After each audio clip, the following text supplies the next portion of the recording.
Boko people commander confessed how they joined the group and what they have been doing.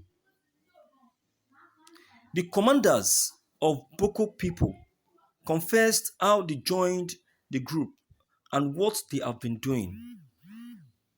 How we abducted Chibok girls in 2014, Boko people commanders confessed.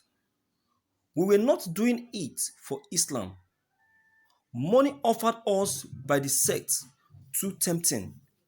We got 200,000 to convey suicide bombers to locations. Shekau camp was deep inside Sambisa forest.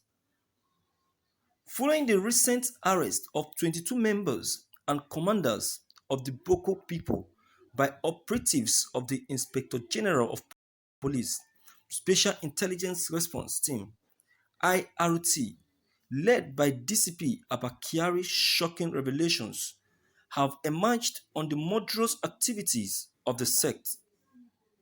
It was gathered that three commanders of the Civilian Joint Task Force, an outfit created by the Borno State government to assist the Nigerian military in training and arresting members of the sect, were among those arrested by the IRT for giving out operational information of the military to members of the sect. 8 other suspects also confessed during interrogations that they were part of the group that carried out the April 2014 kidnap of over 200 schoolgirls from a government secondary school in Chibok area of Borno State.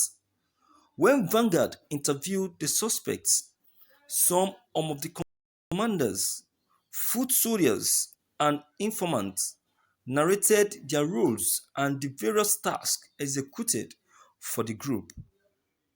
Meita Alhaji Modu, alias Abu, a 20-year-old Boko Haram commander, though he said he has not gone to school and not sure of his real age.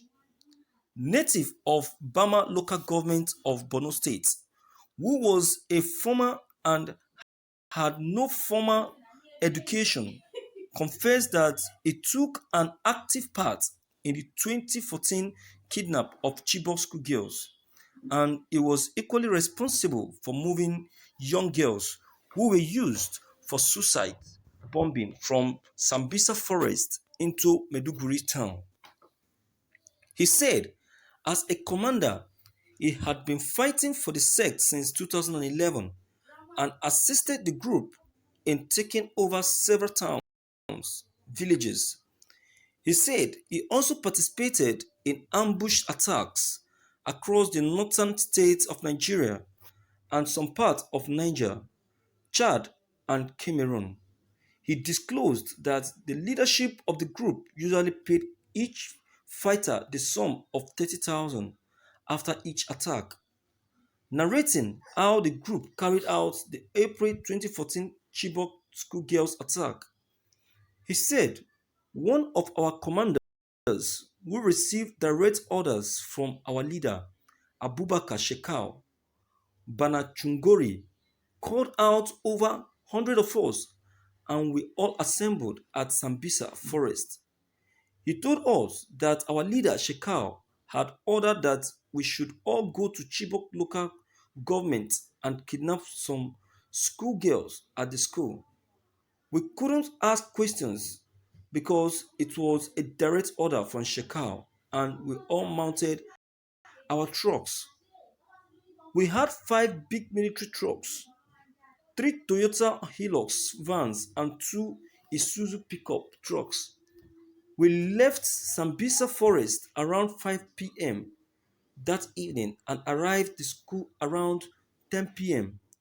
We surrounded the school when we arrived, and when we were certain that there would be no resistance, Chongori gave orders that we should go all in, and we found the girls running in fear. We kidnapped many of them and took them away in our trucks. When we got to the Sambisa forest, Chungori asked all the foot soldiers and other lower commanders, including me, to leave the truck because he was to take the girls to Shekau, whose camp was deep inside the forest. I didn't see the girls again because I was not very close to Shekau, but I was paid the sum of 30,000 naira on the day of the kidnapping and was also given the sum of 60,000 after a set of ransom was paid for the release of the girls. One of the commanders of the Chibok schoolgirls kidnappers, Abu, we targeted densely populated areas. Abu also said, sometime in December 2014, two of our top commanders, Bakura and Ibrahim, ordered me to take two girls with suicide vests to Maiduguri town and supervise them until they had donated their bombs. But each time I got to Maiduguri, I would not go into the metropolis with them and I would leave them at the outskirts of the town. And before you know it, they would have detonated their bombs. The first one they did was at Muna, Garage, and the second was at Dalori, which was also on the outskirts of Meduguri town.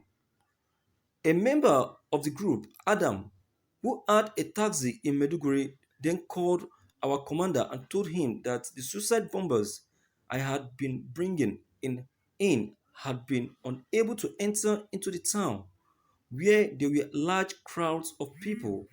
And since he was a taxi driver, he could always help us locate densely populated areas where people could be killed in large numbers if only my commanders would pay him.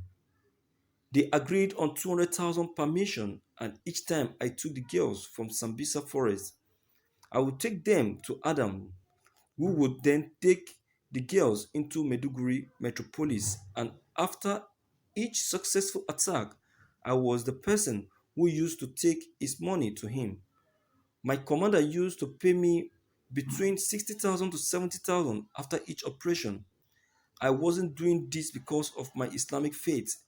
I was just doing this because of the money he tested.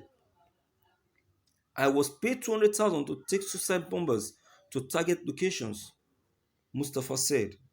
21-year-old Adam Mustafa, a native of Maiduguri, told Vanguard that he joined the sect in 2009 when Muhammad Yusuf, its founder, was alive, but he didn't take part in the fight at the beginning because he was too young. But he said he became attractive to the group in 2014 when he realized people were making money from the group's activity. He also confessed that his job as a member since 2014 was to take young girls being used for suicide bombings to their target locations, and he normally earned 200,000 for each operation. I attended only an Islamic school and I didn't complete my education. I am a taxi driver and I have been in the business in the last 4 years. I joined the Boko People sect in the year 2009 when the founder Muhammad Yusuf was still alive. I used to pray with the sect in their mosque, but I didn't join in the fight from the beginning. I went underground, but I rejoined the group 4 years ago when one Ibrahim, a member of the group, approached me with the idea of buying stolen cows and other livestock from the group, which I would sell in Meduguri. I made so much money from the business, but that my friend Ibrahim was later killed during an encounter with some soldiers. I bought a vehicle with the money I made, and the group then gave me a new assignment, which was for me to always convey suicide bombers, who were mainly young girls from the Sambisa forest, with their suicide vests to their target locations. The person who normally took the girl from Sambisa forest to Muma garage in Maduguri, where I would pick them up, was one Abu who has always or also been arrested. Sometime I got instruction from Sambisa Forest on where the suicide bombers will attack and where there was none. I would take them to any area where I felt the casualty figure would be very high. But my targets were usually densely populated areas, and before I received the girls from Abu, I normally drove around the town to find areas that were populated.